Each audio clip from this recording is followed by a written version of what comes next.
జై శ్రీమన్నారాయణ. హర హర మహాదేవ. ఈరోజు మీతో ఆ పరమేశ్వరుడు గురించి కొన్ని విషయాలు పంచుకోవాలనిపించింది. ఆ పరమేశ్వరుడు విగ్రహ రూపంలో మనకి గంగ, సర్పము, త్రిశూలం, నీలకంఠం, పులితోలు అవి కనిపిస్తాయి. వాటి గురించి నాకు తెలిసింది కొంత, తెలుసుకున్నది కొంత వివరిస్తాను. మూడో కన్ను జ్ఞాననేత్రం, అది మనందరికీ తెలిసిందే. త్రిశూలం మన మనసు యొక్క 3 అవస్థలు అంటే జాగృత, నిద్ర, స్వప్నావస్థలను సూచిస్తుంది. స్వప్నావస్థలో మన మనసు అదుపులో ఉండదు, కానీ అన్ని అవస్థల్లోనూ మన మనసుని వశపరుచుకోవాలని చెప్తుంది. సర్పము కుండలినికి ప్రతీక.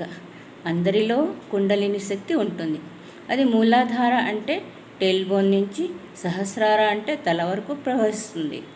కుండలిని జాగృతం చేయడం అంటే కోరికల్ని వశపరుచుకోవడమే. పులి బలానికి, ధైర్యానికి చిహ్నం.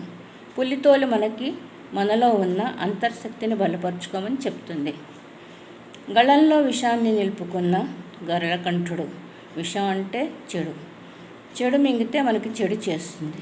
అదే కక్కితే పరిసరాల్ని కలుషితం చేస్తుంది. అందుకే కక్కకుండా మింగకుండా లోపల దాచుకోగలగాలి. గంగ ఆయన తలపైన ఉండే గంగ స్వచ్ఛతకి ప్రతీక. మలినమైన మన ఆలోచనలని స్వచ్ఛమైన జ్ఞానరూపమైన గంగతో శుభ్రపరచుకోవాలని సూచిస్తుంది. ఆయన నివాసం కైలాసం, ఇంకా శ్మశానం. కైలాసం అంటే ఆనందం, శ్మశానం అంటే శూన్యం.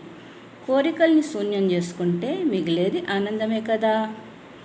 శరీరపు నీలం రంగు ఆకాశాన్ని సూచిస్తుంది. ఆకాశం ఆద్యాంతరహితం, ఆయన కూడా ఆద్యాంతరహితుడే. మన చివరి ప్రయత్నం ఎప్పుడూ మోక్షప్రాప్తి అయి ఉండాలి. ఆ పరమేశ్వరుడిలో ప్రతి అంశం కోరికల్ని జయించి ప్రశాంతత పొందాలని చెప్తుంది. అంటే మోక్షప్రాప్తి అన్నమాట.